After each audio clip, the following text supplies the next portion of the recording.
Penske Ganassi have been battling all month here. One thing for sure, it's going to be a shootout between Hornish and Helio.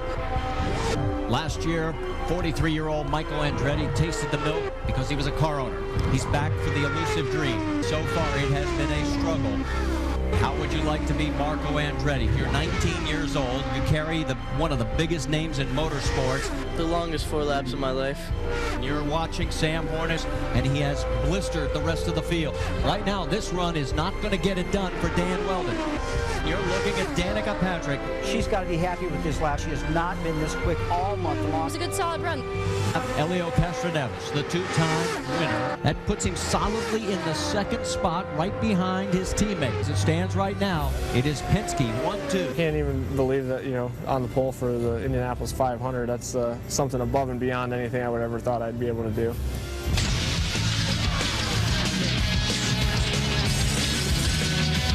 Welcome to Sports Center, presented by Weber Grills at the Indianapolis 500. Well, the field for the 90th running of the Indianapolis 500 is now set. Hello, everyone. Along with Scott Goodyear, I'm Jerry Punch. And Scott, after rain's limited track time over the past 2 weeks, the weather conditions for pole day on Saturday were absolutely perfect. Sam Hornish Jr. was a driver everyone was chasing, quickest of the month. His biggest threat, last year's race winner, Dan Wheldon. Early on, 2-time Indy 500 champion Al Unser Jr. would go out and clock in at 2:19.3, good enough for 27th overall. Then it was time for the Andretti family, father and son. Andretti's have been looking for speed like everybody has on the Andretti Green Racing team. Michael Andretti especially, he's been searching for speed, was slow even every day this week until he just got up to qualifying. Marco, I think, has done just a tremendous job simply from the fact of all the pressure on him because he's 19 years old and an Andretti, which holds a lot going around here at the Indianapolis Motor Speedway. Marco, 9th quickest, youngest to qualify since A.J. Foyt to 4th back in 2003. How about the 2004 Indy 500 champion Buddy Rice in his backup car? Why the backup car? We'll take a look at what happened back early in the month on May 11th. He wrecks the primary car in turn 2. But Buddy would qualify 14th quickest at the speed of 224.393, his first Indy 500 since 2004. How about the 2003 IndyCar Series champion Scott Dixon, the first of the 2 Target Chip Ganassi cars to go out? He's had a very quiet month, but he certainly got up to speed. Everybody expected him to be one of the top 4, which he certainly got the job done. Last year's pole sitter, Tony Kanaan. Would Andretti Green be a surprise? I think Kanaan would be. Kanaan would be a wonderful winner. Remember, he won the pole here just last year. He's had somewhat of a quiet month. I expect him to be tough on race day. And how about the guy everyone thought might have a shot at the pole, last year's winner, driving for Target, Chip Ganassi, though this year, Dan Wheldon, who started 16th a year ago.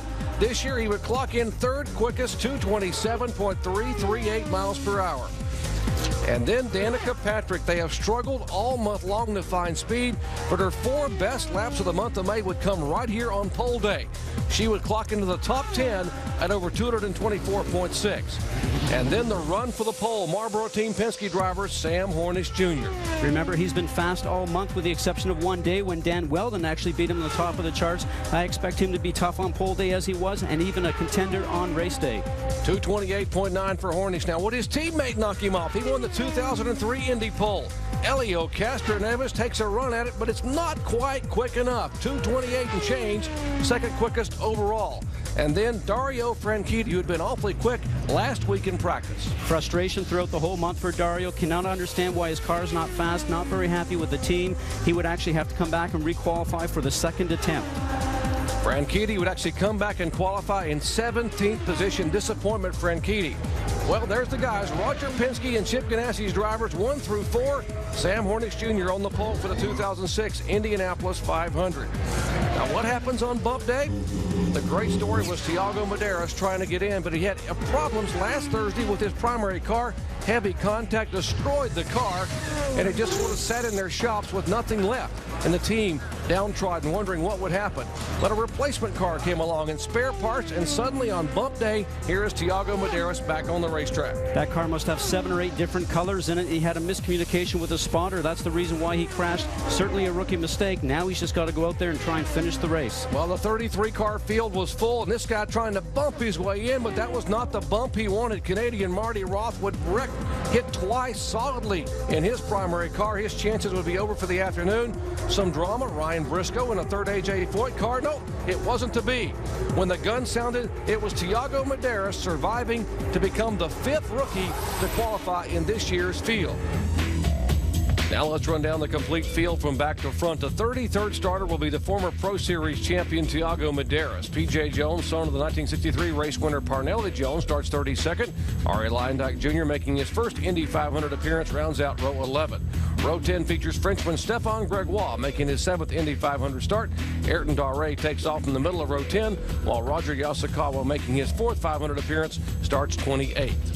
Row 9 features a pair of former champions. 2-time Indy 500 winner Al Unser Jr. starts 27th, while the 96 winner Buddy Lazier starts 25th. Buddy's brother Jacques Lazier starts on the outside of row 8, followed by Larry Foyt and Jeff Bucknam. Felipe Giafoni, rookie P.J. Chesson, and the 98 champion Eddie Cheever make up row 7. Row 6 features Cheever's teammate Max Pappas along with Andretti Green Racing teammates Dario Franchitti and Brian Herta. Rookie Townsend Bell, 2004 champion Buddy Rice, and Michael Andretti making his 15th Indy 500 start make up row 5. Row 4 features a pair of Vision Racing teammates, Ed Carpenter and Thomas Schechter. And despite all her struggles finding speed in practice, Danica Patrick qualifies on the inside of row 4. Here are the final 3 rows for this year's Indy 500. 19-year-old Marco Andretti, the highest rookie qualifier in the field, starts 9th. Fernandez Racing teammates Scott Sharp and Kosuke Matsura start 8th and 7th respectively. Row 2 features Vitor Mira, who finished 2nd in last year's race. 2004 Series champion Tony Kanaan starts 5th, while Scott Dixon 4th quickest on the grid. Dixon's target teammate, defending Indy champion Dan Wheldon, makes it the outside of row 1, followed by Team Penske.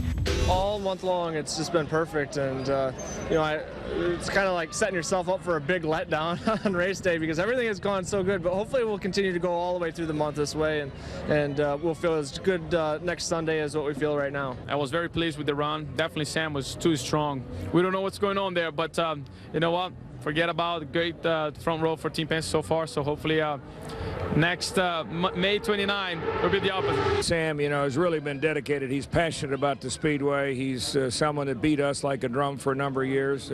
We're fortunate to get him when Jill retired, and he's just a great driver, a great teammate of Helio's. And for him to get the pole today and to make a run almost 2:29 is, I think, pretty amazing. And I didn't think anybody could touch it other than Helio, and he ran 2:28. But to have both cars up front's a credit to the team.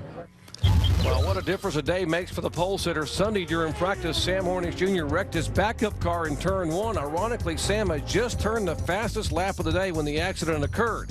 And the good news for Sam, that's not the car he will drive in this year's 90th running of the Indianapolis 500, and not the car he put on the pole. There's a certain amount of relief that it was today and not race day, and that it's the T car and all those other things. But still, I wanted to be able to go through this whole month and not have any white marks on my tires. But unfortunately, that didn't happen for us this year. So hopefully, we won't have any more problems. Well, Scott, every year Sam Hornish seems to have his share of bad luck, and this past weekend he ran the gamut of emotion from the joy of winning the pole on Saturday to that incident, that contact with the wall on Sunday. What do you think his mindset is right now? Well, Doc, Indianapolis is all about confidence, and whenever you come here, you can actually get another mile or 2 out of the car just because you're a little bit more confident than your teammate. Sam Hornish has come here with just an array of confidence. It doesn't matter if he's testing or if he's actually out there running in traffic. In this situation here, I think he put himself in a traffic situation where the car maybe wasn't ready to do that. They're not quite sure what ended up happening, but as soon as he got behind those 2 cars, what ended up happening with that dirty air is the car got around on him and he ended up going into the wall. This is not Sam Hornish. This is not Sam Hornish that's been here all this month, which has been focused, fit, ready to go. He's been going very, very fast. But I have to say, is this going to shake his confidence? He's got one more hour on carb day to get everything right so the team can actually give him the confidence that he needs to start the Indianapolis 500. Of course, that was Sunday. Now, what about Saturday? No one surprised. The Team Penske driver swept the top 2 spots in qualifying. What impressed you the most, Scott, about Sam and Helio's qualifying efforts? I think just the way we were able to go ahead and have the speed. I mean, with Sam in this situation, he went out there and ran 4 very strong laps, and I can just remember being here because what ended up happening was everybody said that is untouchable. You know, they thought maybe Helio might have the opportunity to go out and do it, but even Helio all week just seemed to think, you know something, I don't know if I have the same thing that Sam has. He's able just to go a little bit quicker, and we're not sure in our team, in my number 3 team, why he's able to do that. I'm going to go out and give it my best shot. I thought he would. 2003, it was cold, it was windy. Boy, he went out and did a performance. He loves to showboat, but even Helio couldn't go out there and catch Sam. Scott, you know, one of the feel-good stories of the weekend involved PDM Racing and their rookie driver, Tiago Medeiros. You know, here's a guy that's a rookie that won the 2004 Indy Pro Championship, a guy that I think really does have a lot of talent. His confidence has suffered, though, and this crash that he had certainly isn't going to help the whole overall package. He's a guy that just needs to go out there and get 500 miles underneath. Remember, he didn't do much racing last year. After winning the Pro Series in 2004, there wasn't a lot available for him, Doc. He just didn't get a whole lot of time on the track, and that's what you need to build confidence, especially going around here at 230 miles an hour with all the veterans that are at this race course. 8 guys, mostly volunteers, working around the clock to put that car back together for Paul Dehatlovich and Tiago Medeiros. Well done, guys. You're in the field for the Indy 500. When we return, Danica Patrick explains where her pole day speed came from, and we sit down and chat with the fastest man at Indy. A visit with the pole sitter, Sam Hornish Jr., in just a moment.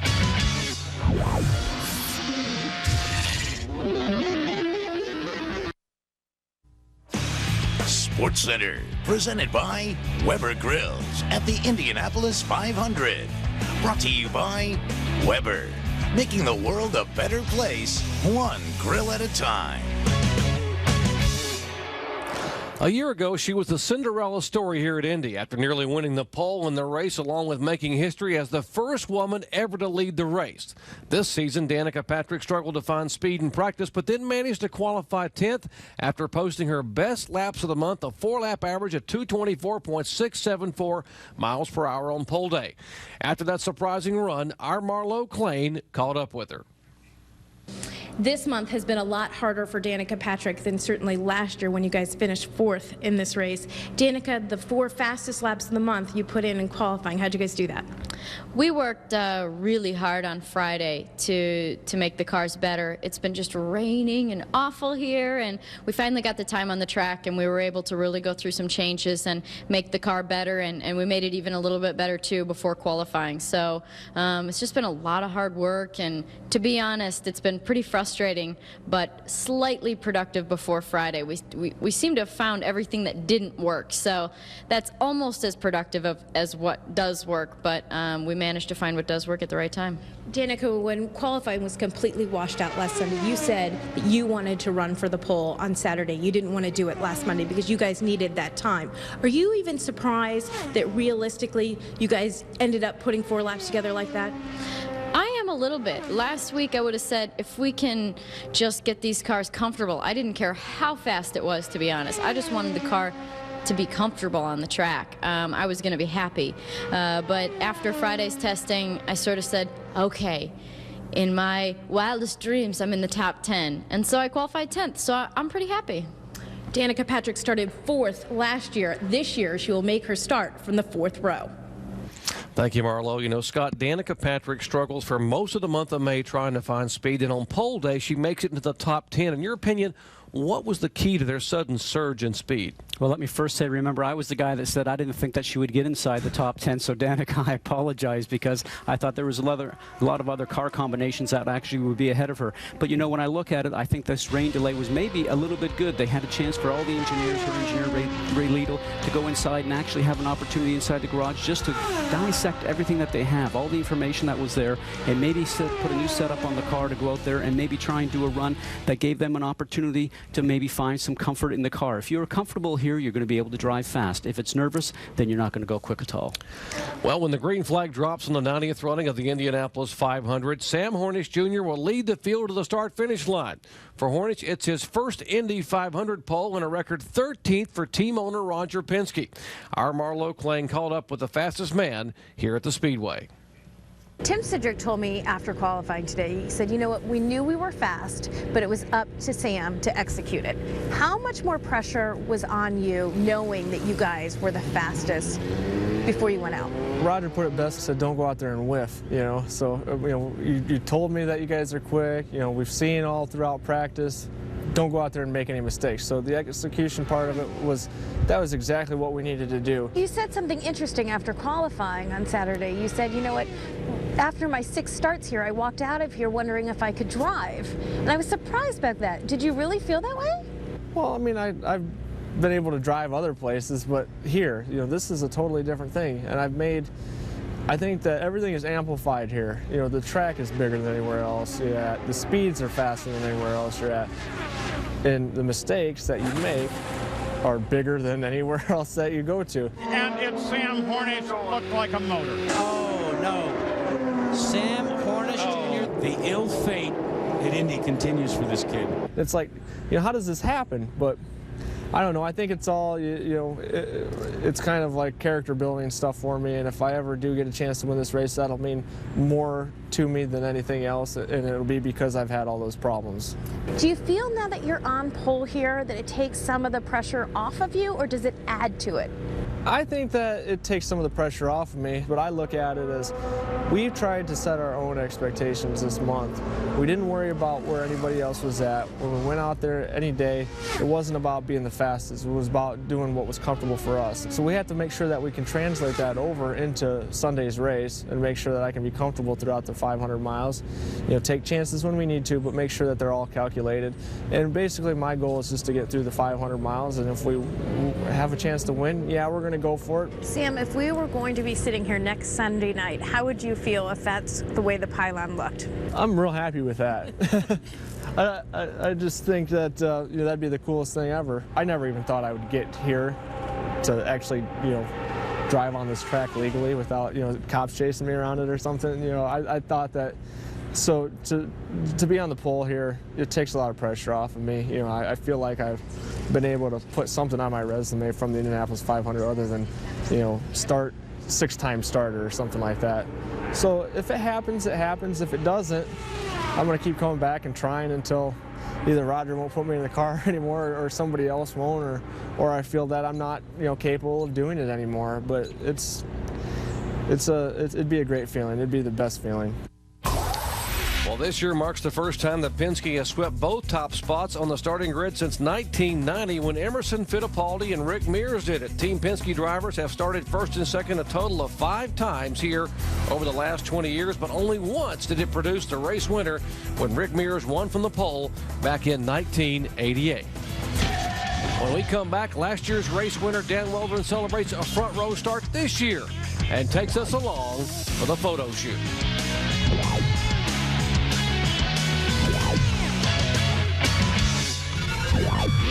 The Indianapolis 500, Sunday noon Eastern on ABC. Welcome back to SportsCenter, presented by Weber Grills at the Indianapolis 500. Well, despite not winning the pole, defending 500 champion Dan Wheldon did manage to grab a spot on the front row. He starts third, just ahead of teammate Scott Dixon. So when the green flag waves, both target cars will once again be chasing Team Penske. I think it was a reasonable run for us. Maybe we could have been a little bit more daring and taken a little bit more downforce out. But, you know, in all honesty, I think Marlboro Team Penske have been very strong with Sam Hornish in particular. And we've been a couple of steps behind, and that has been difficult for us to make up. For myself, it was probably only going to be a point of maybe bumping my teammate, which there's no real point in doing that. And I think at the moment I would rather start on the inside of row 2 than on the outside of row 1. Avoid all the media stuff, you know, no front row stuff. But no, it's you know, it's been a good day for us, but I just don't think a 2:29 was feasible out of our cars. It was just one of those days. it could have turned out different had we been able to get out and run before we would have put it back in line, but it just didn't open up for us. But I'm not sure we had anything for Hornish. I think, you know, more realistically, it would have been Castroneves. Well, Scott, all month long, the Target Ganassi drivers have been chasing the Penskes in terms of pole speed. Now, what happens on race day?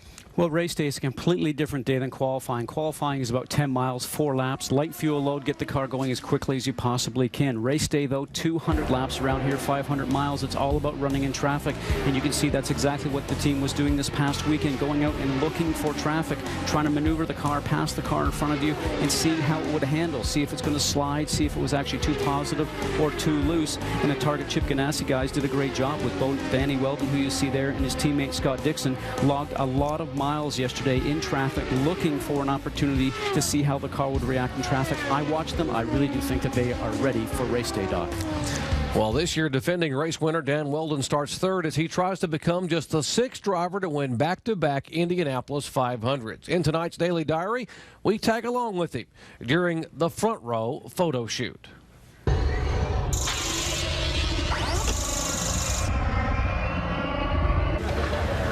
Well, I'm defending Indianapolis 500 champion Dan Wheldon, and we're here today for the Front Row Photoshoot. It's great to start the biggest race in the world on the front row, and we're you know, looking forward to a very competitive race. I have some trick stuff for the race. I got these new Pumas, Super Silver they're called. I think they're going to bring me luck, so I went for silver for the month of May. That's Ronaldo style, you know? It's not Brazilian, Brazilian style.